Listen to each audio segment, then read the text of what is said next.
Steve, a lot of people have heard the term confirmation bias. Mm-hmm. And I bet you that a lot of people really don't have a deep understanding of what it is. So why don't we first, let's just talk about what the hell does it mean? Yeah, so the short definition of confirmation bias is that it's a psychological phenomenon. Like people, human beings, we are likely to confirm things that we already believe. Mm-hmm. In fact, there's research which shows that we're also likely to confirm things that we want to believe. Yeah. So there's a desirability bias as well as a confirming what we already think is true. So we have like a map of the universe, of the world, like how the world operates, what's true, what's not true. And we tend to be biased towards information which reinforces that belief. So in the real world, Yeah. I'm doom scrolling at 11 o'clock at night. Yeah. And I find an article that, you're correct about this belief. Yeah. You will accept that. So then I'll register that as, hey, I'm correct. But I might be scrolling past things that tell me I'm incorrect and just dismissing them. Yeah. So right? So now you're getting one level deeper. So what are the components by which we build this confirmation bias? So one is we notice information, right? We register information that confirms our narratives more than information that doesn't, which we don't notice them. We remember that information, right? Because it's meaningful to us. It's like, that supports what I already knew. I'm going to remember. That's a keeper, right? You file that thing away. That's right. Then that now is an anecdote or a piece of data that supports your narrative. And you accept it. You accept the veracity of it, that it's true, right? Right. But if you come across a piece of information that is disconfirming, we tend to do a few things. We might miss it. Yeah. Right. Because we don't notice the things that are in the background that are not important to our narrative. We may dismiss it, or we explain it away. And then again, what the research shows is that we mostly explain it away. Okay. Like we find some reason to dismiss it. Okay. Right? Okay. That makes sense. Just to say, yeah, we don't just like pretend like it doesn't exist. We say, whatever, those people are biased, or they don't really know what they're talking about, or they're a shill for big pharma, or whatever. We have our pre-made narratives of how to dismiss information that runs contrary to our narrative. Now, are you saying we're basically hardwired for this? Well, we don't use the term hardwired, and it was very tempting because the computers have hardware and software, but the brain doesn't have hardware and software. Is it human behavior? Would you say? The brain has wetware, right? Wetware, okay. It's both at the same time, and it changes. It's there are things that are kind of baked into how our brains are organized, but the brain is an organ that's meant to interact with the environment, and it is plastic. It does change with use and with environment and culture and learning and all that stuff. So there are two things that kind of mishmash together. It's hard to cleanly separate them. What we can't say is that this is how most people behave. Okay, so it's a common human trait. Yeah, very common. And it's powerful. It's so incredibly powerful. Because here's the thing that's really powerful about confirmation bias is that it's basically subconscious, right? We're not really aware that we're doing it. It's like it's operating in the background all the time, filtering an incredible amount of data that's out there in the world. And you think about, especially our modern world, you say, like, you could be scrolling through social media, watching the news, hearing stories from other people. There's a tremendous amount of information that we are confronted with every day. And we essentially filter out the stuff that's important to us. We tend to accept the things that reinforce our narrative. We find excuses to dismiss or explain away the things that don't. And what we're left with is a powerful illusion of knowledge. It's this really overwhelmingly powerful illusion that our belief is supported by a mountain of evidence. Right. Because it's there. All the evidence is out there. Because we don't realize that, yes, but you filtered that evidence from an even bigger mountain of evidence, some of which is neutral and some of which is disconfirming. And the only way to really know what all of the evidence shows is what? Is science, really. Is to filter out the biases. It's to say, hey, this is the big idea of science was, why don't we systematically look at data in a way to control for bias, right? They basically have a confirmation bias filter, right? That's what the scientific method is. That's the backbone of the scientific method, to get rid of human bias. Yeah, by controlling observation and data collection in such a way that you're not selecting data, right? You're not remembering the hits and forgetting the misses or whatever. You're looking at all the data systematically, mathematically. You're controlling for variables. You make bias irrelevant, you know, is the goal of rigorous scientific research. All right, I have a personal question for you. You've been a professional, a quote unquote professional skeptic. 30 years at this point, right? The majority of your adult life.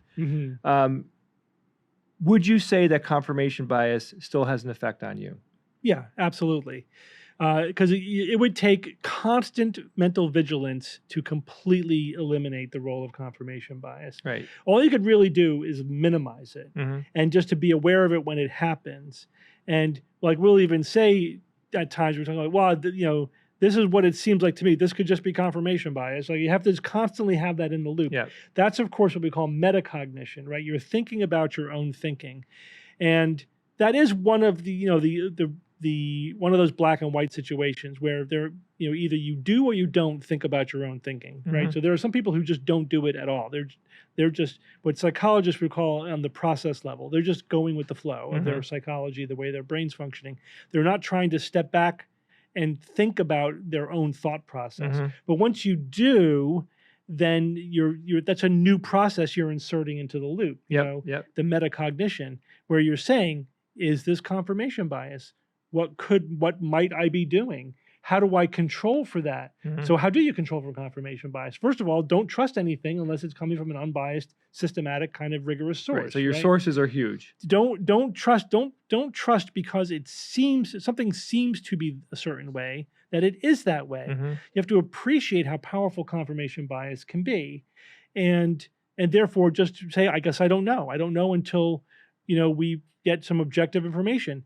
And so that, like, to me now, it's definitely second nature. Like we're doing the show and like questions come up all the time.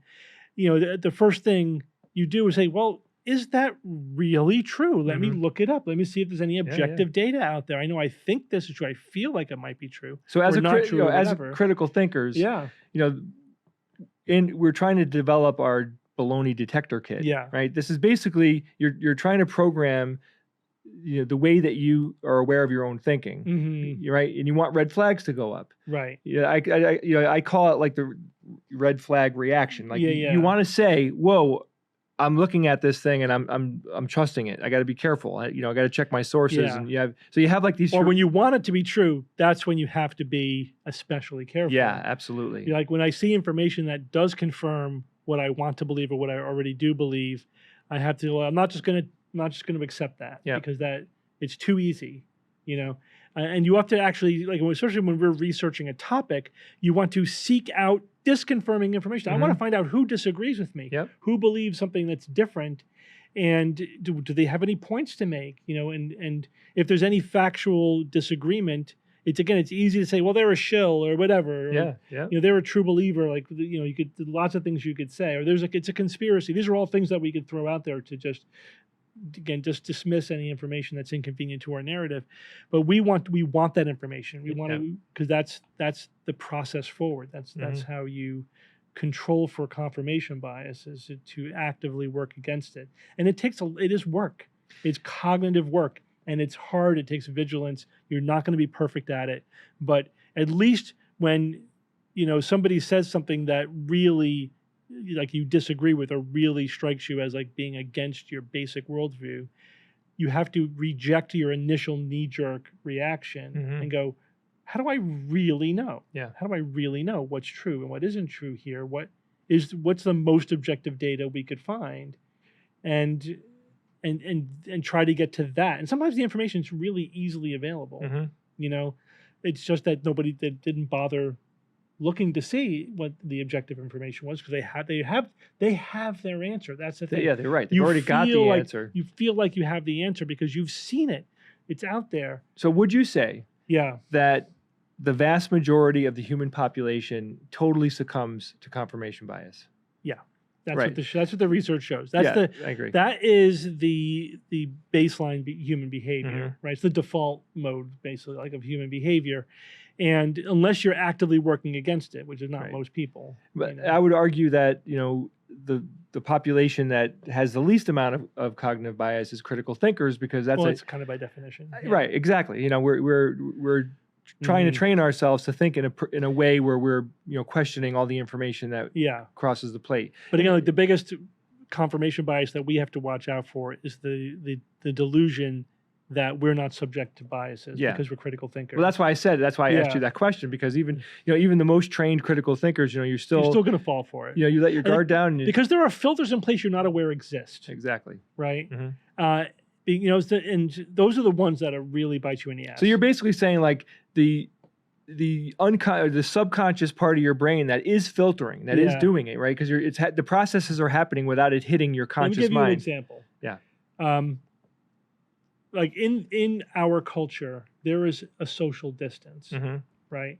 But most people, and until psychologists started studying it, weren't aware that existed as a phenomenon. Right. Because it was just ubiquitous. It was everywhere. Everyone sort of subconsciously obeyed this social distance. So like, does this make you uncomfortable? Right. But then you encounter somebody from another culture that has a different social distance. I've had that happen. And like, it's weird because like, you didn't know that was a thing, right? Now we do. I mean, but I'm just like, I remember my first, I was in high school and I went to school with somebody from Iran that had a much closer social distance than we Americans are comfortable with. That was like my first experience with the fact that existed as even an idea, that social distance was a thing. So then it makes you think, well, what other things are out there that I'm not even aware exist? Because everyone in my culture thinks it, and so we don't know. That's one why I think being exposed to diversity, to a lot of other, worldviews, makes you more of a critical thinker, because it gives you ways to think about your thinking. It's like how, people could differ in so many ways. You realize that this is just my culture. This is just my bias. This is not the way that it is. This is not the way people are.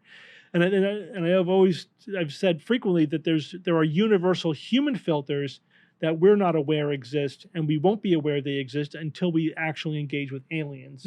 People who, creatures who are intelligent enough to communicate in a way that they can communicate with us, but are the result of a different set of evolutionary pressures. Like, we won't realize what it means to be human until we encounter something that's not an human. Interesting thought. Yeah. I think humility plays a big role here. Absolutely. As a skeptic and as someone who's been talking about skepticism now, going on 25 years, the humility component here has been first off, it was hard to gain. Yeah. It's a hard thing to earn. It's a high energy state. It is, because you really gotta question your thought process in a way. And then when you finally get to a certain point, you're like, wow, like a light bulb begins to go on, where you realize, I've got to humble myself down. I know so little. Yeah. And the things that I do know a lot about, there's still, statistically, there's people that blow away what you're good at, So talk to me about humility in cognitive bias. Yeah, so I mean, humility is basically, I like to call it neuropsychological humility. It's a humility that stems from not a lack of self-esteem, but from an understanding about the frailty of human psychology and human neurology. That our memories are biased, our perception is biased, our thinking is biased. There are a lot of cognitive flaws in how humans process information, and we could. I think the best state to be in is on a journey of self-discovery and metacognition, where you're always trying to improve yourself incrementally in this way, but you're never going to get there. Like, there's no destination to get to. There's no perfect critical perfection state. Here, you're going to get to. So it's that acknowledgement of like unsolvable imperfection. You just have to be comfortable with that. Yeah. You have to be comfortable with uncertainty, and with the notion that you're probably wrong about a lot of things. And you may be wrong about some things that are really fundamental to your worldview. Yeah. And you have to be open to that. Often, as skeptics, we get accused of being arrogant, right? 'Cause we have the audacity to say what is and isn't true, which of course is not what we're doing. We're saying, if you take a scientific approach to this question, this is sort of a valid way to approach it. This is the data that's out there. We're just saying, let's look at the data.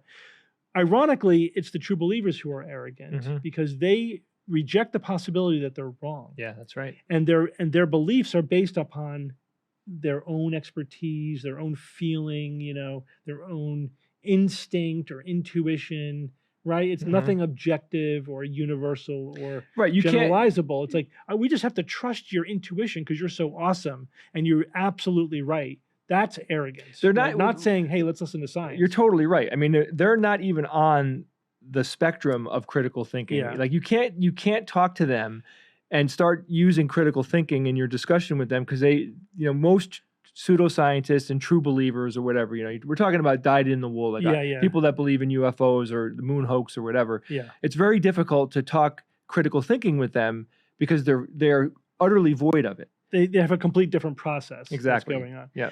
And conspiracy thinking is the antithesis. That's weaponized confirmation bias, right? They have a narrative and they have powerful, self-reinforcing filters that maintain that narrative in the face of blatant disconfirming evidence. Because, within a conspiracy theory, any evidence that confirms, that anything that confirms the conspiracy that is not present. In other words, like if this conspiracy were true, there would be evidence of it. Well, the evidence for the conspiracy is missing because it's being suppressed by the conspiracy. Right. Well, what about this evidence which disconfirms the conspiracy? That's a false flag operation. That was planted evidence. Yeah. So it insulates itself from evidence. It's immune to evidence. Yeah, there's no way to poke a hole. It is the end stage of confirmation bias. It is like a systematic, again, weaponized confirmation bias. There's another aspect of confirmation bias that's important to look at, and one is that it is, I think, one of the primary mechanisms of prejudice and bigotry. Because think about it, when people have an idea about other groups of people, how do they reinforce those ideas? It's all confirmation bias, right? And of course, they believe it to be true because they've seen it. Yeah. Right? But of course, seeing it is all through their pre-existing filters. It's a self-reinforcing filter, and it's hard to get out of that, get out of those prejudices. Right. I've been wrong profoundly wrong for a long time because it's just the world I was swimming in. It's the information ecosystem, we say. Yeah. It's hard to get out of that. This is why we so firmly believe that we need to teach young children and teenagers critical thinking. Yeah. You need to introduce it to them at a time when, they haven't fully locked in who they're going to be yet. You want it to be an influencer on them because critical thinking is, in my opinion, an incredibly healthy way to go about living your life. If you're questioning your own beliefs, that all that means is that you're more likely to believe in things that are actually scientifically true than the average person. So people do have a truth bias. We do want to believe what's true. So there's different sort of biases that are sort of competing with each other, and whether one or the other prevails is very context dependent, very situational. All we're saying is we want to push the truth bias to the top, right? We want to ask about everything, but is that really true? And how do we know? Yeah. And the answer might be we don't know, or it's currently unknown, or it might be, I don't know. The answer may be out there somewhere, but I don't really know what the answer is. Yeah. And here, another way to look at this is that when we are explaining a situation from partial information, right, which we do all the time, and we've gotten to the point where we just say, we don't freaking know. Like when we're talking about why politicians, for example, do what they do, and you get to this realization, it's like, we have no idea what's going on behind the scenes. Oh yeah, nothing. We have several layers removed from primary, sources of information here, but people impose their narrative on this, imperfect, partial information, depending on their political point of view, right? You could always spin it in a positive or a sinister way, and rather than just saying, we don't know, we don't know what happened because we're just getting this incredibly filtered, remote third-hand information about it. Right. We just have to be satisfied with that as an answer in some situations, or you have to find better sources of information. You know, the analysis by people who are in the know, but we don't like that, right? We don't like to defer to experts. Yep. We want to know the answer ourselves. But I think, if you look at politics in general, no matter where you are in the world, you will see confirmation bias. Oh yeah, like in its truest form, right? Because and again, sometimes weaponized, right? Yeah. So when confirmation bias becomes a little conscious and deliberate, it's propaganda, right? It's the same thing basically, but confirmation bias is basically unconscious propaganda. Whereas if you're doing it somewhat deliberately, and again, there's a blurry line between those two things. Sometimes you just don't care if it's true or not. You take one fact and say, this fact can be made to seem as if it supports my position, so I'm going to throw that out there. Yeah. Politicians do this all the time.